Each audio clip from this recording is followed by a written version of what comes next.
DeSantis proves it's not grooming, woke, trans, or drag queens. It's about erasure of queer existence. Some parents and citizens may have a valid concern about gender matters and transgender issues with children in elementary schools and unfairly in sports. But there seems to be a wave of extreme conservatism recently that is totally anti-gay, as evident in social media and even in government with people like Congresswoman MTG. Can you say here today you support more mainstream human rights like gay marriage and sexual orientation of adults? Yes or no? So there's a lot in that. I don't know where you're necessarily going. But look, what we've done with the schools is say, it's inappropriate to be having these students exposed to curriculum about things like transgender ideology. It's wrong for teachers to probe their sexuality. But that's just saying what's appropriate for education. And we want to focus on the basics. We want math, we want science, we want reading, we want writing, we want arithmetic, we want all those things. And that's really what, all that other stuff in terms of what people are saying, I don't know. I could just tell you what we're doing in the state of Florida. Yes, ma'am. A reporter recently asked Florida Governor Ron DeSantis if he supported more mainstream human rights like gay marriage and sexual orientation of adults, and DeSantis refused to give a yes or no answer. Instead, DeSantis gave a roundabout answer in which he defended Florida's law banning discussions of LGBTQ+ issues in public schools through 12th grade. DeSantis said, quote, "It is inappropriate to be having these students exposed to the curriculum about things like transgender ideology. It's wrong for teachers to probe their sexuality, but that's just saying what's appropriate for education, and we want to focus on the basics," end quote. But the reporter reiterated to DeSantis that they were asking about adults, not children. DeSantis ignored the clarification and called on another reporter. The governor has supported several anti-LGBTQ+ policies under the guise of protecting children from sexualization, but the non-answer suggests he's also unwilling to support the rights of LGBTQ+ adults. According to a survey from the Williams Institute, DeSantis' ruthless campaign against LGBTQ+ youth in his state has led to more than half of LGBTQ+ parents to consider leaving the state. The survey found that LGBTQ+ families feel less safe after the Don't Say Gay law's passage and DeSantis' numerous attacks. DeSantis again talking about education when Florida is failing education of children on the basics, as he referred to, which would be reading, writing, and arithmetic. We have the biggest fall off from 4th to 8th grade of, I believe, any state in the country.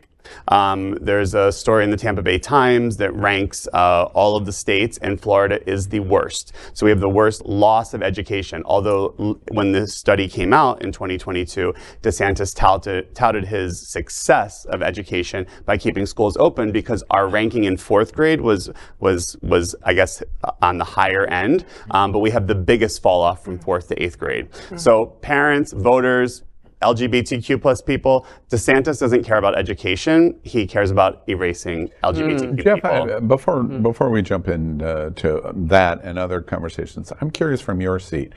So you're talking about the gaslighting thing that we've talked about over and over again. Sleight of hand, misdirection.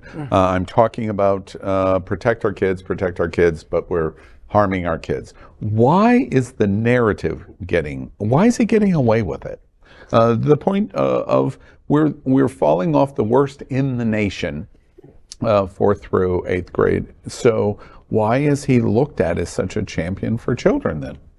I mean, he got out in front of this story very early on, and he's created this, he basically is the creator of this parental rights in education. I mean, it picked up, it helped get the governor elected in Virginia, who kind of picked up on this, parental rights thing. So the parental rights is really Terry McAuliffe. Yes, because of it. Yes. So it's a very good marketing campaign. It's a great slogan, parental rights.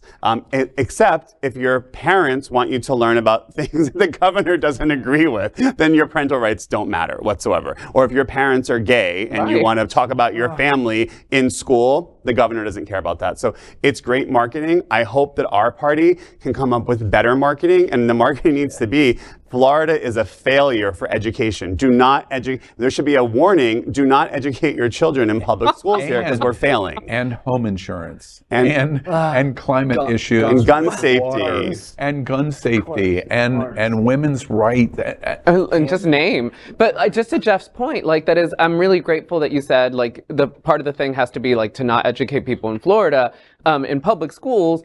They took care of that too, right? They kind of, they're helping privatize everything by creating these voucher programs. Like that is, they've thought this through and they are very clearly thinking about not just the end of public education, but that is that Florida is not going to be the place where you are going to be educated. Like that's how you keep democracy at bay, right? Like this is to make sure that people are not educated, that they're not learning the things that encourage democratic exercises and principles. Like this is the danger. Has anyone seen the crystal ball? Jeff uses a word that I hate. I hope. This is not no hope 2008, here. and we're not in Chicago. We're not in Arkansas either. Right, exactly. We're not in Arkansas.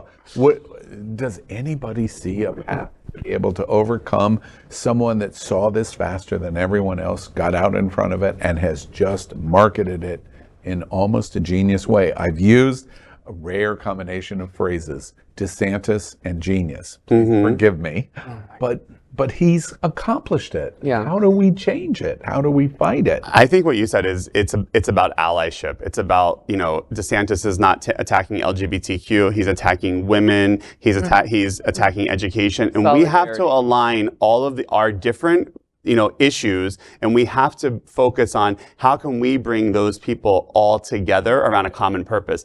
And a common enemy is sometimes more powerful than a great candidate. Yeah. I mean, Joe Biden certainly benefited from a really bad enemy of the state with Donald Trump and was able to win an election. And I think that path still exists because there are more people probably against those. We know that more people are against these policies than are for them nationwide. Yeah. We are Queer News Tonight, the world's first and only live daily LGBTQ+ evening news show from Happening Out Television Network. In the model of PBS and NPR, we educate, inform, and entertain by supporting the 10 pillars of the LGBTQ+ community, with more than 100,000 a week watching on Roku, Apple Television, and other channels. To keep the stories going, we accept donations with 100% transparency. Stay updated and live authentically with Queer News Tonight.